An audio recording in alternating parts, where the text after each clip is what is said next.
നമസ്കാരം, ഗ്ലോബൽ മെല്ലിന്റെ പുതിയ എപ്പിസോഡിലേക്ക് എല്ലാവർക്കും സ്വാഗതം. UK-ൽ എത്തുന്ന വിദ്യാർത്ഥികൾ വളരെ മെല്ലിമുറിയെ പണിയെടുക്കുകയാണെന്നും അങ്ങനെ ഇവിടെ വന്നിട്ട് അവരുടെ സ്വന്തം ഫിസിക്കൽ ഹെൽത്ത് നോക്കാതെ ഇവിടെ പണിയെടുത്ത് ഇൻസ്റ്റന്റ് ആയിട്ട് കാശ് ഉണ്ടാക്കിയതിനു ശേഷം ഫ്യൂച്ചറിലേക്ക് ബേസിക് ആയിട്ടുള്ള ജോലി പോലും ചെയ്യാൻ പറ്റാത്ത ആരോഗ്യസ്ഥിതിയിലേക്ക് എത്തുന്ന ഒരു അവസ്ഥയാണ് ഇപ്പം കണ്ടുവരുന്നത്.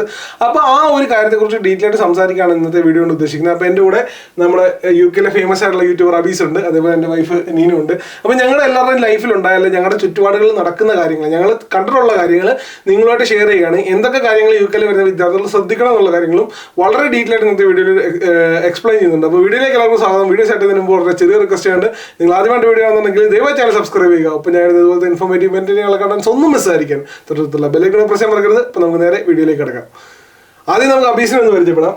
അബീസ് ഇവിടുത്തെ ഒരു വലിയ യൂട്യൂബറാണ്, ഷെഫീൽഡിലാണ് ബേസ് ചെയ്തിരിക്കുന്നത്. അപ്പോൾ അബീസ് ജസ്റ്റ് ബ്രീഫായിട്ട് അബീസിനെ ഒന്ന് പരിചയപ്പെടുത്തും. ഞാനിപ്പോൾ UK-ൽ വന്നിട്ട് 2.5 വർഷമായി. ഞാൻ ഇന്ന് ഈ ടോപ്പിക്ക് സംസാരിക്കാമെന്ന് പറഞ്ഞപ്പം ഞാൻ ഇരിക്കാമെന്ന് പറഞ്ഞതിൻ്റെ മെയിൻ ഉദ്ദേശം എന്താണെന്ന് വെച്ച് കഴിഞ്ഞാൽ, ഇപ്പം കഴിഞ്ഞ 2 വർഷമായിട്ട് ഞാൻ ഇവിടുത്തെ സ്റ്റുഡൻസായിട്ട് ഇൻട്രാക്ട് ചെയ്തും എനിക്ക് പല ഫോൺ കോൾസും വരാറുണ്ട്. ചില ഫോൺ കോൾസ് വരുമ്പം എനിക്ക് വളരെ വിഷമമായ സിറ്റുവേഷൻ ഉണ്ടായിട്ടുണ്ട്. അത് വേറെ ഒന്നുമല്ല, ഞാൻ പറഞ്ഞു. ഇപ്പോൾ അബീസിന് ഒരുപാട് എക്സ്പീരിയൻസ് ഉണ്ട്. ഇപ്പൊ അബീസ് ഒരു വെയർ ഹൗസ് ബാക്ക്ഗ്രൗണ്ടിൽ നേരത്തെ വർക്ക് ചെയ്തിട്ടുണ്ടായിരുന്നുണ്ട്. ഒരുപാട് പേഴ്സണൽ അനുഭവങ്ങളും അബീസിനുണ്ട്. അപ്പൊ അബീസിന്റെ കാര്യങ്ങൾ നമുക്ക് ആദ്യം അബീസിന്റെ അനുഭവങ്ങൾ നമുക്ക് കേൾക്കാം. അതിൽ നിന്ന് നമ്മുടെ ഒരു ഔട്ട്കം എന്താണെന്നുള്ളത് നമ്മൾ ലാസ്റ്റ് കൺക്ലൂഡ് ചെയ്ത് പറയാം. അപ്പൊ അബീസ് പറഞ്ഞു അബീസിന്റെ എക്സ്പീരിയൻസുകൾ. സത്യം പറഞ്ഞാൽ ഞാനിവിടെ വന്ന് ഒരു 11.5 മാസം വെയർ ഹൗസിൽ പണിയെടുത്ത ആളാണ് ഞാൻ. അപ്പം സത്യം പറഞ്ഞാൽ വെയർ ഹൗസിലെ പണി അല്ലെങ്കിൽ വെയർ ഹൗസിലെ പണി കൊള്ളൂല, അതിനെ മോശപ്പെടുത്തി ഒരിക്കലും പറയണയല്ല ഈ വീഡിയോയിൽ. കാര്യം എൻ്റെ ഒരു ഇൻറ്റിമേറ്റ് ഫ്രണ്ട്സ്, എൻ്റെ ഒരു ഫ്രണ്ട് ഉണ്ടായിരുന്നു, അവൻ്റെ കല്യാണമായിരുന്നു. അവൻ്റെ കല്യാണം അനുബന്ധിച്ചോളം അവന് കാശ് വേണമെന്നും പറഞ്ഞ് ഇവിടുത്തെ, അതായത് UK-ലെ ഫസ്റ്റ് ലാർജസ്റ്റ് വെയർ ഹൗസിൽ തന്നെയാണ് അവൻ പണിയെടുക്കണം. നമുക്ക് എല്ലാവർക്കും അറിയാം, വെയർ ഹൗസിൽ 5 ദിവസം പണിയെടുത്തിട്ട് 6ാമത്തെ ദിവസം പണിയെടുക്കുമ്പോൾ, അതായത് 5 ദിവസം 15 പെർ അവർ ആണെങ്കിൽ പിന്നെ അത് 18ഉം 7ാമത്തെ ദിവസം പണിയെടുക്കുമ്പോൾ 25 ആവാറുണ്ട്. നമ്മൾ ആ ഒരു കാശ് കണ്ടുകൊണ്ട് അപ്പം ഞാനും എന്നോട് പലപ്പോഴും ചോദിക്കാറുണ്ട്, എന്തിനാണ് നീ ഇങ്ങനെ പണിയെടുക്കണം? എൻ്റെ പൊന്നലയാന്ന് എനിക്ക് ഇങ്ങനെയൊക്കെ പറയാം, എൻ്റെ കല്യാണമാണ് വന്നെ, എൻ്റെ വീട്ടിലെ ചിലവിന് ഞാൻ തന്നെ അയച്ചാലേ പറ്റുള്ളൂ എന്ന് പറഞ്ഞ് 7 ദിവസം പണിക്ക് പോയി. അപ്പം നമുക്ക് വെളിയിൽ നിന്ന് തോന്നുന്നവർക്ക് പലതും തോന്നാം അവനെ പറ്റി, ഇവന് കാശിന് ആർത്തിയാണ് അല്ലെങ്കിൽ കാശ് ഇങ്ങനെ ഉണ്ടാക്കണതാണ്. പക്ഷേ ഞാൻ മനസ്സിൽ തട്ടി തന്നെയാണ് പറയണത്, ഇത് നിങ്ങളുടെ ലൈഫിനെ വലിയ രീതിയിൽ തന്നെ നിങ്ങളെ എഫക്റ്റ് ചെയ്യും.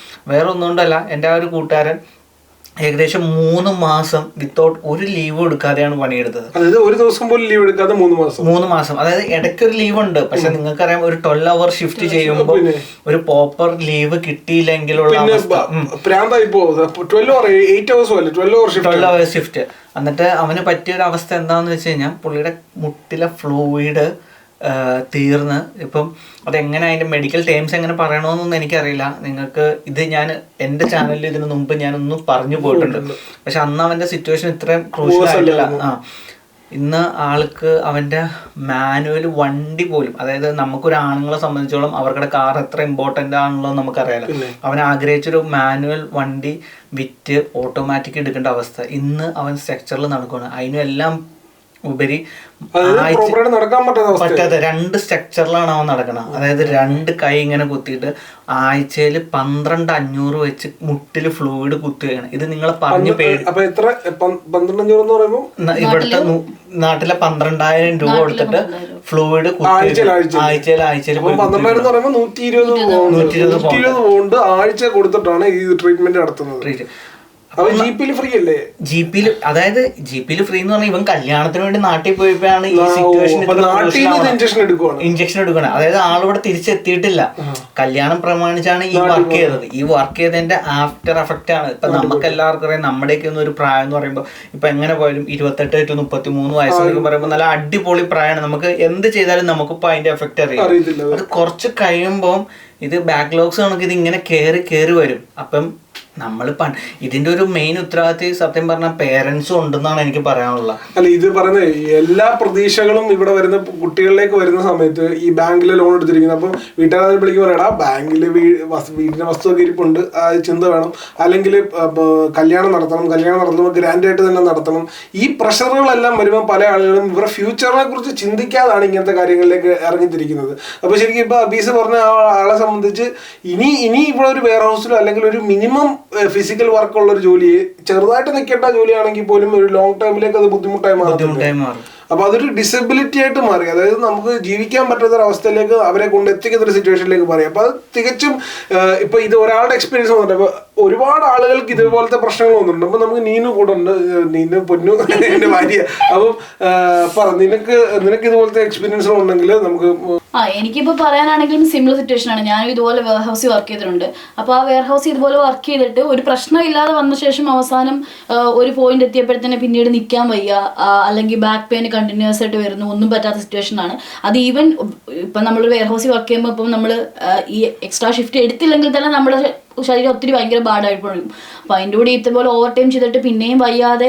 പക്ഷേ ഇപ്പം നമുക്ക് ഡെയിലി ജീവിക്കണമെങ്കിൽ നമ്മൾ ആഫ്റ്റർ ഓൾ നമ്മുടെ കയ്യിൽ കാശ് വേണം. പക്ഷേ അതിനപ്പുറം നമ്മുടെ ഒരു ഹെൽത്ത് പോകുന്നു എന്നൊരു സിറ്റുവേഷൻ എത്തുമ്പോൾ അതവിടെ സ്റ്റോപ്പ് ചെയ്യാൻ പലർക്കും പറ്റാതെ പോകുന്നു. ഇപ്പം ഞാൻ കേരളമായിട്ട് വർക്ക് ചെയ്തിട്ടുണ്ടായിരുന്നു വന്ന സമയത്ത്. അപ്പം ഞങ്ങൾ ഫുൾ ടൈം വർക്ക് ചെയ്യുന്ന സമയത്ത് ഈവൻ ഇല്ലീഗൽ ആണെങ്കിൽ പോലും, മീൻസ് ഫുൾ ടൈം വർക്ക് ചെയ്യുന്നതല്ല, ഫുൾ ടൈം ആയ സമയത്ത് കണ്ടിന്യൂസ് ഷിഫ്റ്റ് എടുക്കുന്നത് ഇല്ലീഗൽ ആണെങ്കിൽ പോലും പലരും ഉണ്ട്. ഇപ്പം ഒരു ഏജൻസി പോയിട്ട് ബാക്ക് ടു ബാക്ക് എടുക്കും, ഒരു ഏജൻസി പോയിട്ട് രാവിലെ ഷിഫ്റ്റ് എടുക്കും, അവിടെ നേരെ പോയി രാത്രി അടുത്ത ഷിഫ്റ്റ്, അങ്ങനെ കണ്ടിന്യൂസ് 5 ഷിഫ്റ്റ് എടുത്തവരൊക്കെ ഉണ്ട്. അപ്പൊ 5 ദിവസം ബ്രേക്ക് ഇല്ല, അതായത് രാവിലെ ഒരു ഷിഫ്റ്റ്, അടുത്ത ദിവസം രാവിലെ, പിന്നെ രാത്രി, പിന്നെ രാവിലെ. അപ്പം കണ്ടിന്യൂസ് ഷിഫ്റ്റ് എടുത്തോണ്ടിരിക്കുകയാണ്. അപ്പം ചോദിക്കാൻ പറയും, എടി കാശ് വേണ്ട, ഞങ്ങൾക്ക് നാട്ടിൽ വീട് പണിയാണ്, അല്ലെങ്കിൽ ഞങ്ങൾക്ക് നാട്ടിൽ പെങ്ങളുടെ കല്യാണമുണ്ട്, അല്ലെങ്കിൽ എന്റെ കല്യാണമാണ്, അങ്ങനെ പറഞ്ഞ് ഷിഫ്റ്റ് എടുക്കണം. പക്ഷെ ഒരു പോയിന്റ് എത്തുമ്പോൾ അവർ ഫുൾ കിളി. ഒരു 5 ദിവസം കഴിയുമ്പോൾ ഇവരാരാ, നീ ആരാന്ന് ചോദിച്ചാൽ നീ ആരാന്ന് തിരിച്ചു ചോദിക്കും. അവർക്ക് പേര് പോലും ഓർത്തെടുക്കാൻ പറ്റാത്ത അവസ്ഥയിലേക്ക് എത്തും. അപ്പം അത് പക്ഷെ അവരെ സംബന്ധിച്ച് ഇവർ പലയിടത്താണ് പോകുന്നത്, ആർക്കും ഐഡന്റിഫൈ ചെയ്യാൻ പറ്റുന്നില്ല, അവരുടെ പേഴ്സണൽ റിസ്കിലാണ്. പക്ഷേ സ്വന്തം ഹെൽത്ത് പണയം വെച്ചുകൊണ്ട് ഇപ്പം കുറെ കാശ് കിട്ടും, നമുക്ക് ബാങ്ക് ബാലൻസ് കിട്ടും, അല്ലെങ്കിൽ നമുക്ക് ഇഷ്ടംപോലെ അടിച്ചു പൊളിക്കാം, ഇഷ്ടംപോലെ സാധനങ്ങൾ വാങ്ങിക്കാം എന്നും പറഞ്ഞാൽ നമ്മൾ അടിച്ചു പൊളിച്ച് വർക്ക് ചെയ്തിങ്ങനെ മുന്നോട്ട് പോയിക്കൊണ്ടിരിക്കും. പക്ഷെ ഒരു പോയിന്റ് എത്തിയപ്പോഴത്തേനും നമുക്ക് അവസാനം തിരിച്ചു പോകാൻ പറ്റാത്തൊരവസ്ഥ നമ്മൾ എത്തിക്കുമ്പോഴായിരിക്കും നമ്മൾ അതിനോട് നോക്കാതെ ഇങ്ങനെ പോയിട്ട് എന്താണ് കാര്യം. അതിപ്പം എനിക്കറിയാവുന്ന ഒരു ഫ്രണ്ട്, അവൾ ഇതുപോലെ അവിടെ ഒരു പോയിന്റ് എത്തിയപ്പോൾ കാല് വയ്യ, പക്ഷെ പിന്നെയും വേറെ ഒരു ജോലിയിലേക്ക് ഷിഫ്റ്റ് ചെയ്യാൻ പറ്റാത്ത സ്ഥിതിക്ക് പുള്ളിക്കാരി വീണ്ടും കയറായിട്ട് തന്നെ കണ്ടിന്യൂ ചെയ്തു. പക്ഷെ ഇപ്പം കാല് ഭയങ്കര വേഴ്സായി, നടക്കാൻ ഭയങ്കര ബുദ്ധിമുട്ടുണ്ട്. ശരിക്കും പറഞ്ഞാൽ ആ പോയിന്റ് വെച്ചാൽ നിർത്താൻ പറ്റിയായിരുന്നെങ്കിൽ ഇപ്പൊ ഒരു പക്ഷേ ഈ സിറ്റുവേഷൻ ഇത്ര വേഴ്സ് ആവത്തില്ലായിരുന്നു. ഇപ്പം മുന്നോട്ട് പോകാൻ നടക്കാൻ ബുദ്ധിമുട്ടാവുന്നു.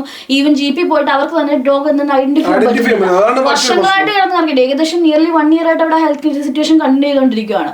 GPക്ക് പോലും ഐഡന്റിഫൈ ചെയ്യാൻ പറ്റത്തില്ല. അങ്ങനെ ഒരു പല സിറ്റുവേഷനിലായിട്ടാണ് പൊക്കോണ്ടിരിക്കുന്നത്. പക്ഷെ ഒരു പോയിന്റ് എത്തിയാൽ നമുക്ക് ജോലി ചെയ്യണം.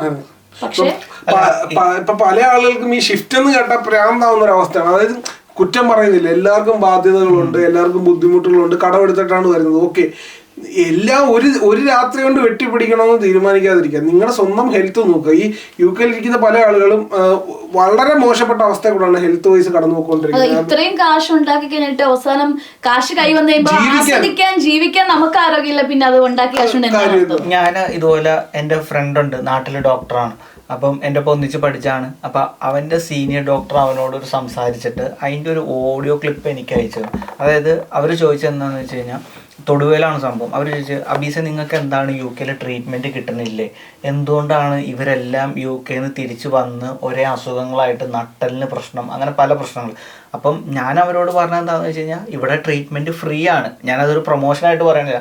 പക്ഷേ നാളെ ഷിഫ്റ്റ് ഉണ്ടെന്ന് പറയുമ്പോൾ അവൻ ആ ട്രീറ്റ്മെൻറ്റിന് പോകാൻ നിൽക്കില്ല, അവൻ ആ ഷിഫ്റ്റിനാണ് പോകുള്ളൂ. പിന്നെ ഇവിടെ ഒരു കാര്യം അറിയാം, നമുക്കിവിടെ GPയിലാണെങ്കിലും ഒരു അപ്പോയിൻമെന്റ് കിട്ടുക എന്ന് പറയണത് നല്ല ഡിലേ ആണ്. അത് എത്രയൊക്കെ ഇപ്പം ഞാൻ ഇതിനോടൊപ്പം തന്നെ ചേർത്തൊരു കാര്യമുണ്ട്. ഈ GPയെ കുറിച്ച് പറഞ്ഞപ്പോൾ അതോടെ ആഡ് ചെയ്യുന്നതുകൊണ്ട് കുഴപ്പമില്ല. അതായത് ഇവിടുത്തെ അവസ്ഥ എന്ന് പറഞ്ഞാൽ നല്ല ട്രീറ്റ്മെന്റ് ആണ്. ഇപ്പൊ ഹാർട്ട് സർജറി ചെയ്യണോ, ഇപ്പൊ നാട്ടിനെക്കാളും ബെസ്റ്റ് ഹാർട്ട് സർജറി ചെയ്യും. നിങ്ങളുടെ അവയവങ്ങൾ മാറ്റി വെക്കണോ, നാട്ടിനെക്കാളും ബെസ്റ്റ് ആയിട്ട് ഇവിടെ മാറ്റി വെക്കും. എല്ലാ ചികിത്സകളും നല്ല പോലെ UK കിട്ടും. ഒറ്റ പ്രശ്നമുള്ളൂ, ഡയഗ്നോസ് ചെയ്തില്ല. നിങ്ങളുടെ പ്രശ്നം എന്താണെന്ന് കണ്ടുപിടിക്കാൻ ഇവിടെ ആൾക്ക് കഴിവില്ല. നമ്മുടെ നാട്ടിലൊക്കെ നമ്മുടെ ഡോക്ടർമാർ ഇന്ന ടെസ്റ്റ് ചെയ്തിട്ട് വരാൻ പറയുമ്പോൾ ഏറെക്കുറെ അതിനകത്തുനിന്ന് അവർക്ക് മനസ്സിലാവും. അപ്പൊ ഈ സിംറ്റംസ് വെച്ചിട്ട് എന്താണ് ഇതിന്റെ കറക്റ്റ് അസുഖം എന്ന് ഡയഗ്നോസ് ചെയ്യാൻ GPക്ക് ബുദ്ധിമുട്ടുണ്ട്. അതുകൊണ്ട് തന്നെ ഈ ഹെൽത്ത് ഇഷ്യൂസ് വരുമ്പോൾ ശരിക്കും എന്താണ് പ്രശ്നമെന്ന് മനസ്സിലാവത്തില്ല. അത് വലിയ പ്രശ്നം. അതുപോലെ തന്നെ ഞാനൊരു ജസ്റ്റ് ഒരു ഉദാഹരണം പറയാം. എൻ്റെ ACL ലിഗമെന്റ് സർജറി, ഞാനിവിടെ ഫുട്ബോൾ കളിച്ചിട്ട് എൻ്റെ വലത്തേക്കാലിൽ ഇവിടെ സ്ക്രൂ ഇട്ട ഒരു വ്യക്തിയാണ് ഞാൻ UK 1.5 വർഷം മുമ്പ്. അന്ന് എൻ്റെ MRI സ്കാൻ എടുത്തിട്ട് 21 ദിവസം കഴിഞ്ഞിട്ടാണ് എനിക്ക് റിപ്പോർട്ട്. അത് നാട്ടിലായിരുന്നെങ്കിൽ ഞാൻ അല്ലെങ്കിൽ എൻ്റെ അച്ഛൻ ആ ഹോസ്പിറ്റൽ ഏതാണെന്ന് വെച്ചാൽ തല്ലി പൊളിച്ചാണ്. ഇവിടെ നമുക്ക് എന്തെങ്കിലും ചെയ്യാൻ പറ്റത്തില്ല. അതും അന്ന് ഞാൻ അവരോട് പറയണ്ട എന്റെ വേദന. അത് ആ ട്രീറ്റ്മെന്റ് പോയപ്പം എന്റെ വൈഫ് ഓൾമോസ്റ്റ് 4 മാസം പ്രഗ്നന്റ് ആണ്.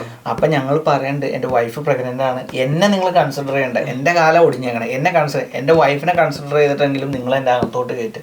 അതായത് ഒരാൾ എന്നെ അവിടെ കൊണ്ടുപോയി, അവന്റെ ഷിഫ്റ്റിന് സമയമായിട്ട് അവൻ പോയി, എന്നിട്ട് അടുത്ത ആളെ ഏൽപ്പിച്ച് അവന്റെ ഷിഫ്റ്റ് സമയപ്പോൾ അവൻ പോയി, മൂന്നാമത് എൻ്റെ വൈഫും വന്നിട്ടാണ് ഞങ്ങൾ പോയി. അന്ന് ഞാൻ അവിടെ ഇരുന്നപ്പം എന്നോടൊരു വൈറ്റ് പറഞ്ഞ ആളെന്താണെന്നറിയോ, നീ ഇവിടെ വെയിറ്റ് ചെയ്ത് ഇവിടെ ഇരുന്ന് നീ മരിച്ചു പോകുന്നു. ഇത് ഞാൻ UK ഇരുന്നിട്ട് ഇത് അതിന്റെ ഞാനിത് ഓൾറെഡി എൻ്റെ ചാനലിൽ പറഞ്ഞിട്ടുണ്ട്. നിങ്ങൾക്ക് എനിക്കിത് എന്ത് കേസ് വേണമെങ്കിലും, ഇതാണ് ഇവിടുത്തെ അവസ്ഥ. ഏറ്റവും കൂടുതൽ എല്ലാവരും പറയുന്ന ഒരു കാര്യമാണ് ഇവിടെ എല്ലാം ഫ്രീ ആണ്, ഇവിടെ ഫ്രീ ആണ്, പക്ഷെ അത് കിട്ടുമ്പോഴത്തേക്കിനും നമ്മളുണ്ടോ എന്നുള്ള കാര്യം ചിന്തിക്കേണ്ടത്. അപ്പം അത് ഈ പറഞ്ഞു വന്നതിന്റെ അന്തസത്ത എന്ന് പറയുന്നത്, നമ്മൾ ശരിക്കും ഈ നമ്മുടെ ടോപ്പിക്കായിട്ട് എങ്ങനെ ഇതിനെ ബന്ധപ്പെടുന്നു എന്ന് പറഞ്ഞാല്, ഇവിടെ ഹെൽത്ത് നോക്കാതെ പണിയെടുക്കുമ്പം ഒരു പോയിന്റിൽ നിങ്ങൾ വയ്യാതാവും, ഏതെങ്കിലും ഒരു പോയിന്റ് വയ്യാതാവും. ഈ വയ്യാതായി കഴിഞ്ഞാൽ ഇവിടെ പ്രോപ്പറായിട്ട് ട്രീറ്റ്മെന്റ്, ഞാൻ പറഞ്ഞില്ലേ, നിങ്ങളുടെ ലോകത്തിലെ ഏറ്റവും ബെസ്റ്റ് ട്രീറ്റ്മെന്റ് UK കിട്ടും. പക്ഷേ നിങ്ങളുടെ അസുഖം എന്താണെന്ന് ഇവിടെ കണ്ടുപിടിച്ചാലല്ലേ നിങ്ങൾക്ക് ട്രീറ്റ്മെന്റ് കിട്ടത്തുള്ളൂ. ഈ അസുഖം കണ്ടുപിടിക്കുമ്പോഴത്തേക്ക്, പണ്ട് കാനഡയിൽ ഒരു കൊച്ചിന് ക്യാൻസർ ആയിരുന്നു. ആ കൊച്ചിന്റെ അസുഖം തിരിച്ചറിയുന്ന സമയത്തിനുള്ളിൽ കൊച്ചു മരിച്ചുപോയി. മലയാളിയായിരുന്നു. ഭയങ്കര ഇഷ്യൂസ് ഒക്കെ ആയിരുന്നു. അതായത് അങ്ങനത്തെ ഒക്കെ സിറ്റുവേഷനുകൾ ഇവിടെ ഡയഗ്നോസ് ചെയ്ത് വരണ്ടേ. അപ്പൊ സ്വന്തം ഹെൽത്ത് എപ്പോഴും നമ്മൾ തന്നെ നോക്കുക, അല്ലെ നമുക്ക് മാത്രമേ നമ്മുടെ ഹെൽത്ത് നോക്കാൻ പറ്റത്തുള്ളൂ. അതേപോലെ നമുക്ക് അറിയാവുന്ന മറ്റൊരു ആളുടെ എക്സ്പീരിയൻസ് പറയുന്നത്, എന്റെ ഒരു ഫ്രണ്ട് വർക്ക് ചെയ്യുന്ന ഹോമിലാണ്, കെയർ ഹോമിലാണ്. അപ്പം പുള്ളിക്കാരൻ ഒരു ആഫ്രിക്കൻ ആണ്. അപ്പം എനിക്ക് പേഴ്സണൽ, ഞാൻ കെയർ ഹോം ഏജൻസിയുടെ ഷിഫ്റ്റ് പോയപ്പോൾ എനിക്ക് ആ പയ്യനെ അറിയാവുന്നതാണ്. നന്നായിട്ട് വർക്ക് ചെയ്യുന്ന ഒരു പയ്യനാണ്. നല്ല ശരീരമൊക്കെ, നല്ല പൊക്കം, നിന്റെ പൊക്കവും മണ്ണൊക്കെ ഉള്ള ഒരു വലിയ ആഫ്രിക്കക്കാരനാണ്. അതിനൊത്ത നല്ല സ്ട്രോങ് ആണ്. അപ്പൊ ഇവനൊരു പോയിന്റ് എത്തപ്പോ ഇവന്റെ ഒരു കാലിന് വയ്യ, ഒട്ടും വയ്യ. അപ്പം അവിടെ നിന്ന് നഴ്സുമാരും അവരുടെ എല്ലാരും പറയുന്നുണ്ട് എങ്ങനെയും ഹോസ്പിറ്റലിൽ പോയി കാണിക്കുക. പക്ഷെ പുള്ളിക്കാരൻ ഇതുപോലെ ഭാര്യയും കുഞ്ഞു പിള്ളേരൊക്കെ ഉള്ള. അപ്പം ഇവനിങ്ങനെ ദിവസം പണിയെടുക്കുന്ന ആളെ. പുള്ളി ഏജൻസിയായിട്ട് പോയപ്പോഴും 7 ദിവസം പണിയെടുക്കും. കെയർ ഹോമിൽ പോകുമ്പോൾ സമയത്തും 5, 6, 7 ദിവസമാണ് പണിയെടുക്കുന്നത്. അപ്പൊ അവസാനം വയ്യാതെ ഒരു ദിവസം ഇവൻ ഷിഫ്റ്റ് ചെയ്തുകൊണ്ടിരിക്കുന്നതിനിടയ്ക്ക് കുഴഞ്ഞു വീണു. അങ്ങനെ ഇത് ശ്രദ്ധിക്കണം, ഇത് നടന്ന കാര്യമാണ് പറയുന്നത്. എനിക്ക് ഇതിനകത്ത് ഡൗട്ട് ഉണ്ടായിരുന്നു, പക്ഷെ നടന്ന കാര്യം ഞാൻ വെരിഫൈ ചെയ്തിട്ടുള്ള കാര്യമാണ്. കാല് വേദനയായി കൂടി വർക്ക് ചെയ്യുന്നുണ്ട്. കുഴഞ്ഞു വീണിട്ട് അവസാനം ഹോസ്പിറ്റലിൽ കൊണ്ടുപോയപ്പോൾ എനിക്ക് കറക്റ്റ് മെഡിക്കൽ സിറ്റുവേഷൻ ഒന്നും അറിയത്തില്ല. പുള്ളിക്കാരന് പയ്യെ ഗ്രാജുവലി ആദ്യം നടക്കാൻ പറ്റുമായിരുന്നു, പിന്നെ കുഴഞ്ഞു വീണു. ഹോസ്പിറ്റലിൽ പോയ ഒരു പോയിന്റ് എത്തിയപ്പോൾ പുള്ളി പാരലൈസ് ആയി. കാലിന് വേദന വന്നതാണ്, അത് മൈൻഡ് ചെയ്യാതെ വീണ്ടും ഷിഫ്റ്റ് ഞാൻ എടുത്ത് അണ്ടർലൈൻ ചെയ്ത് പറയുന്നത് നിങ്ങൾ മനസ്സിലാക്കാൻ വേണ്ടിയിട്ടാണ്. ഹോസ്പിറ്റലിൽ കൊണ്ടുപോയി പാരലൈസ് ആയി. അറിയാലോ, അതും അവിടുത്തെ നഴ്സുമാരെല്ലാം പുള്ളിക്കാരനെ കംപ്ലൈന്റ് ചെയ്യുന്നുണ്ട്. ഹോസ്പിറ്റലിൽ പോകുന്നു ഇവരെല്ലാം പറയുന്നുണ്ട്, ഇവർക്കെല്ലാം അറിയാവുന്ന ആളല്ലേ ഹോസ്പിറ്റലിൽ. പക്ഷെ അത് വെച്ചോണ്ടിരിക്കുന്നു. അവസാനം പാരലൈസ് ആയി. ഒരു പോയിന്റ് എത്തി, പെട്ടെന്ന് പുള്ളിക്കാരൻ എൻഡ് ഓഫ് ലൈഫ് ആവുന്ന ഡിക്ലെയർ ചെയ്തു. അവസാനം ഈ ഇടയ്ക്ക് കഴിഞ്ഞ ഒരു 2-3 മാസം മുന്നേ പുള്ളിക്കാരൻ മരിച്ചു.